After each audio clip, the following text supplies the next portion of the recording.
और मेरा नाम नबा नासिर है और मेरा ताल्लुक़ रावलपिंडी से है।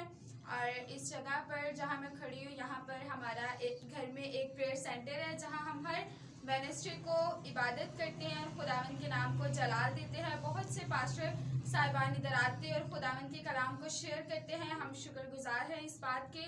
और आज शाम मैं लाइव प्रीच टीवी का शुक्रगुजार हूँ। और आज शाम हमारे दरमियान पास्टर इमरान शौकत हैं मौजूद हैं और आज हम उनके न्यू टीवी जो उन्होंने लॉन्च किया है लाइव प्रीच टीवी, उसके लिए हम शुक्रगुजार हैं। और हम सब मिलकर ये दुआ करते हैं कि खुदावंद इस टीवी चैनल को बहुत ज़्यादा बढ़ाए, तरक्की दे, ताकि ये मुल्क पाकिस्तान में कसरत से इस्तेमाल हो और इसके देखने वाले सब तमाम लोग इससे बरकत पाएँ।